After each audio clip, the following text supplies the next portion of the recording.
Hello everyone, কেমন আছো তোমরা সবাই? আশা করি তোমরা সবাই খুব ভালো আছো, আমরা খুব ভালো আছি। তো চলে আসলাম আরও একটা ডেলি ভ্লগ নিয়ে। দিনটা কেমন কাটলো চলো সেটা তোমাদের সাথে শেয়ার করি। আর আজকের ভ্লগটা কিন্তু একটু স্কিপ না করে অবশ্যই এন্ড পর্যন্ত দেখো, কারণ আজকের ভ্লগে হতে চলেছে অনেক ইন্টারেস্টিং জিনিসপত্র। যাই হোক, তো এখন কি বানাচ্ছি সেটা তোমাদেরকে বলি। এখন বানাচ্ছি ওটসের অমলেট, ভীষণই হেলদি এবং পেট একদম ভরে যাবে এমনই একটা খাবার। তোমরা হয়তো ভাবতে পারো যে একটা অমলেট খেয়ে কি পেট ভরে? হ্যাঁ সত্যি, এই একটা অমলেট খেলে কিন্তু পেট একদম ভরে যাবে। ক্যাপসিকাম, বিনস, গাজর আর পেঁয়াজ খুবই ছোট ছোট করে একদম গ্রেটারে কুচিয়ে নিয়েছি, যাতে একদম সবজিগুলো ভালোভাবে সেদ্ধ হয়ে যায়। তার মধ্যে নুন মাখিয়ে তারপর লঙ্কা কুচিও দিয়েছিলাম। তারপর 2 কাপ ওটস দিয়েছি আর 4টে ডিম দিয়েছি। যেহেতু আমরা 3 জন খাবো সেজন্য পরিমাণটা এগুলোর এতটা বেশি।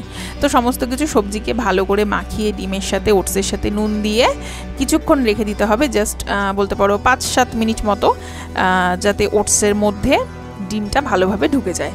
তো তারপর রেখে দেওয়ার পরে এবার ফ্রাইং প্যানে দিলাম তেল, আর খুবই সামান্য তেলে ভাজছি। দিয়ে তারপরে মিশ্রণটাকে ছড়িয়ে ছড়িয়ে দিতে হবে। তারপর ব্যাস, যেভাবে ডিম ভাজা হয় সেভাবেই ভেজে নিতে হবে। একটু লো ফ্লেম করে দিয়ে এপাশ ওপাশ করে কভার করে ভেজে নিলে সবজিটাও সিদ্ধ হয়ে যাবে আর ভাজাটাও বেশ ভালো হবে। আমি যেহেতু তেল কম খাচ্ছি সেজন্য কম তেলে বানিয়েছি। আর এটা যদি একটু তেল বেশি দিয়ে বানানো হয় তাহলে কিন্তু একদম মুচমুচে টাইপের হবে, সেটাও খেতে বেশি টেস্টি। তবে যেহেতু তেল কম খাচ্ছি, ডায়েট করছি, সেজন্য একটু মেনটেন করেই চলার চেষ্টা করছি। তবে এটাও খেতে কিন্তু দারুণ হয়েছিল। তোমরা অবশ্যই ট্রাই করো, তোমাদেরও ভীষণ ভালো লাগবে। আর সত্যি কথা বলতে ডিম এমনই একটা জিনিস, যেই খাবারই দেওয়া হোক না কেন সেই খাবার কিন্তু একদম টেস্টি হয়ে যায়। বিশেষ করে যারা ডিম খেতে ভালোবাসে তাদের কাছে ডিমের যে কোনো রেসিপি ভীষণই পছন্দের। তো চলো ব্রেকফাস্টটা করে নিই। প্রতিদিনই কোনো না কোনো একটা রেসিপি তোমাদের সাথে আমি শেয়ার করেই থাকি। তবে আজকে যে রেসিপিটা শেয়ার করব সেটার কথা একটু আগে থেকে না বললেই নয়। আজকে বানাচ্ছি সয়াবিন। তোমরা সাধারণত পেঁয়াজ রসুন দিয়ে মশলা ফসলা দিয়ে কষিয়ে যেভাবে বানাতে হয় সেভাবেই বানিয়ে থাকো, সেভাবেই খেয়ে থাকো। বাট যেহেতু ডায়েট করছি, ডায়েটে আছি, তো সেহেতু সব দিক মেনটেনেন্স করে তারপর রান্নাবান্নাগুলো করতে হয় প্রতিদিনকারই, যাতে টেস্টিও হয়, তেলও কম থাকে, হেলদি হয়, সব কিছু ঠিকঠাক থাকে। তো সে সমস্ত ভাবনা চিন্তা করে আজকে সয়াবিনটা কিভাবে বানাচ্ছি সেটা তোমরা ভিডিওটা একটু স্কিপ না করে দেখতে থাকো। আর ওটসের অমলেটটা কিভাবে বানালাম সেটা তো তোমাদেরকে বললামই। তোমরা বানিয়ে খেও, জাস্ট তোমরা ফ্যান হয়ে যাবে। মানে এত ভালো হয় খেতে, এত ভালো লাগে, আমি জাস্ট বলে বোঝাতে পারবো না। তো তোমরা মানে রেসিপিটা আর ভিডিওটা স্কিপ না করে পুরোটা দেখতে থাকো। তো চলো রান্নাটা এবার শুরু করি। আমি এখানে সয়াবিন 2 কাপ নিয়েছি, যেটা কিনা সেদ্ধ করে জল ঝরিয়ে রেখেছি। আর নিয়েছি এখানে ছোট ছোট করে আলু কুচি, পেঁয়াজের পাপড়ি ছাড়িয়ে নিয়েছি, 2টো বড় পেঁয়াজ এখানে আছে। আর নিয়েছি হচ্ছে গিয়ে ক্যাপসিকাম, সেটাও বড় বড় করে নিয়েছি। আলু নাও দেওয়া যেতে পারে, যেহেতু আলু খেতে ভালোবাসি সত্যি কথা বলতে অনেকটাই, তো ওই জন্য আলুটা একটু দিয়েছিলাম। তো চলো এবার রান্নাটা শুরু করি। তবে রান্নাটা শুরু করার আগে একটা সস তৈরি করে নেব। একটা বাটি নিয়ে নিলাম, তার মধ্যে দিয়ে দেব 1 কাপ মতো জল, নর্মাল জল নিয়েছি। তারপর দিয়ে দিচ্ছি তার মধ্যে টমেটো সস। আমি এখানে 2 থেকে 4 চামচের মধ্যে ইউজ করব, পরে লাগলে আমি আবার ব্যবহার করতেও পারি। তারপর দিয়ে দিচ্ছি 1 চামচ ভিনিগার। তারপর দিয়ে দিচ্ছি এখানে সয়া সসের পরিমাণটাও একইভাবে আমি কম বেশি পরে করে নিতে পারি, সেটা রান্নায় করতে করতে বলতে পারবো। এবার দিয়ে দিচ্ছি কর্নফ্লাওয়ার 2 চামচ, কর্নফ্লাওয়ারটা গুলে নিচ্ছি ওই জলের সাথে। তো সসটা আমাদের তৈরি হয়ে গেছে, চলো এবার রান্নায় ফিরে যাই।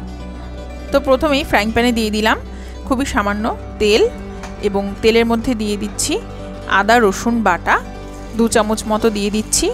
দিয়ে এবার ফ্লেমটাকে কম করে দিয়ে কভার করে দেবো, না হলে একদম ছিটে ছিটে তেলটাও এবং মশলাটা এদিক ওদিক চলে যাবে। তো ওই জন্য লো ফ্লেম করে দিয়ে কভার করে দিচ্ছি। খানিকক্ষণ পর খুলে এবার মশলাটাকে তেলের সাথে ভালো করে ভেজে নেব।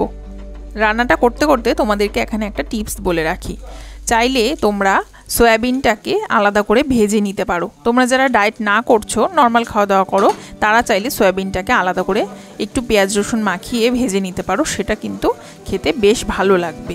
আমি সেটা করছি না, কারণ তেল কম খাচ্ছি, তো ওই জন্য পেঁয়াজ রসুন দিয়ে হোক বা এমনি তেলের মধ্যে হোক আমি আলাদা করে সয়াবিনটাকে কিন্তু ভাজছি না। তো দিয়ে দিলাম লঙ্কা কুচি, আর তার মধ্যে দিয়ে দিলাম আলু কুচিগুলোকে, মানে আলুর টুকরোগুলো নুন দিয়ে ভালো করে একটু লালচে করে ভেজে নেব। দেখো লালচে করে ভাজা কিন্তু হয়ে গেছে। আলুটা মোটামুটি আধা সেদ্ধ হয়ে যাবে বা তার থেকে একটু বেশি সেদ্ধ হয়ে যাবে, এরকম স্টেজ পর্যন্ত ভাজতে হবে। এবার দিয়ে দিচ্ছি পেঁয়াজের পাপড়িগুলো, আর দিয়ে দিলাম ক্যাপসিকাম একই সঙ্গে। ভালো করে কিছুক্ষণ মিক্সিং করে নেবো। এগুলোকে বেশিক্ষণ ভাজার প্রয়োজন নেই, জাস্ট কিছুক্ষণ মিক্সিং করে নিলেই কিন্তু হয়ে যাবে।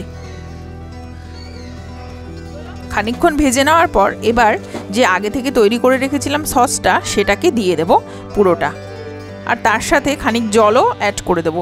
জলটা এই স্টেজে অ্যাড করবো যতটা গ্রেভি বানাবো ততটা। যদি শুকনো শুকনো খেতে হয় সেক্ষেত্রে জল কম, আর গ্রেভি খেতে হলে জলের পরিমাণটা একটু বেশি।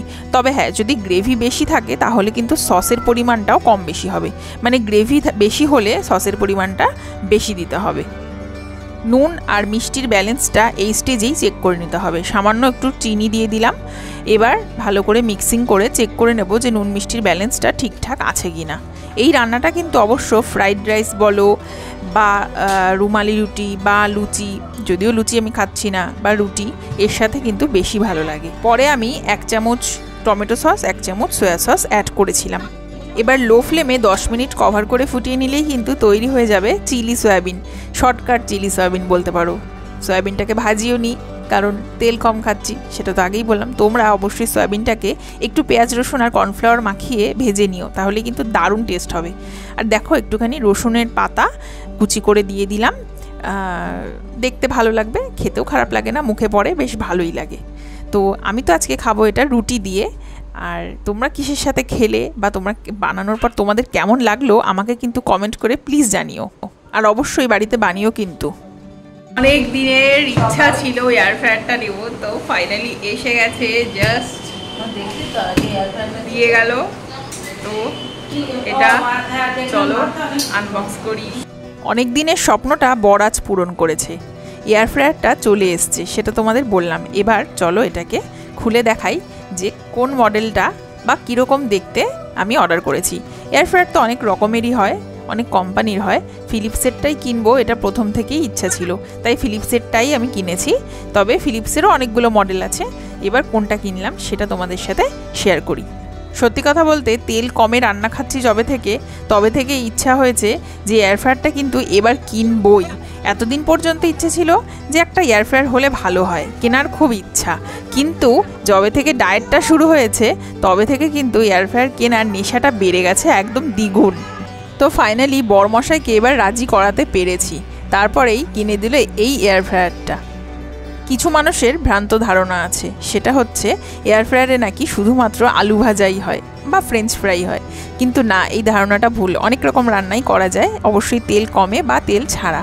সবই তোমাদের সাথে আস্তে আস্তে শেয়ার করব এক একটা ভ্লগের মাধ্যমে। আশা করি তোমরা আমার সাথে জুড়ে থাকবে আর সাথে থাকবে। এটা একটা 6 লিটারের এয়ার ফ্রায়ার, এটা নতুন একটা মডেল, যেটা কিনা এই বছরই বা হয়তো আগের বছর লঞ্চ করেছে। তো এটা পছন্দ হলো আলটিমেটলি, তো ওই জন্য এটাই নেওয়া। আর সাইজটাও বেশ বড়, 6.1 লিটারের। এটা NA231, এটা হচ্ছে এই এয়ার ফ্রায়ারটার মডেল নাম্বার বলতে পারো, বা নাম, বা যাই হোক যা বলার বলে সেটাই হচ্ছে। তো চলো এবার কিছু একটা রান্নাবান্না করি। রান্নাবান্না বলতে প্রথমে ওই আলু ভাজাটাই আমি করব, দেখব কেমন হয়, তারপরে অন্য রান্না। এই দেখো অন করে দিয়েছি, আলু ভাজাটা মানে বসিয়ে দিয়েছি, 2টো আলু কেটে বসিয়েছি, মানে আগে থেকে বেশি দিইনি। আর ওর মধ্যে দিয়েছি মাত্র 1 টিস্পুন তেল, আর নুন মাখিয়ে বসিয়েছি আলু ভাজাটা। এবার দেখা যাক কেমন হয়। 180 ডিগ্রিতে 10 মিনিটের জন্য আমি বসিয়েছি। তো চলো, এই দেখো বাইরে থেকে দেখা যাচ্ছে যে মোটামুটি ভাজা কিন্তু হয়েছে। এবার খুলে বের করে খাওয়ার পালা, চলো বের করি। আমার বাবা বলে আমাকে যখন ছোটোবেলায় কিছু কিনে দিত আমার মন পছন্দের জিনিস, আমি নাকি সারা রাত সেটা নিয়েই বসে থাকতাম, মানে সেটা নিয়েই ঘুমাতাম। তো আজকেও হয়তো সেটাই করতে হবে, আমার এখান থেকে নড়তেই ইচ্ছে করছে না। এই দেখো কি সুন্দর আলু ভাজাগুলো হয়েছে, একদম করকরি। তবে তোমাদের একটা কথা বলে রাখি, এয়ার ফ্রায়ারে আলু ভাজা করলে গরম গরম যদি খাওয়া যায় তাহলে কিন্তু, মানে গরম গরম বলতে মানে একেবারে বিশাল গরম না, মোটামুটি মুখ সওয়া যাবে এরকম গরম পর্যন্ত খেলে কিন্তু বেশ করকরে মতো লাগবে, মুচমুচে মতো লাগবে। কিন্তু ঠান্ডা হয়ে গেলে কিন্তু সেই মুচমুচে ব্যাপারটা আর থাকে না। তো চলো ভ্লগটা আজকের মতো এখানে শেষ করছি। কেমন লাগলো জানিও, ভালো লাগলে লাইক অ্যান্ড সাবস্ক্রাইব করে পাশে থেকো। সবাই খুব ভালো থেকো, সুস্থ থেকো। আজকের মতো টাটা।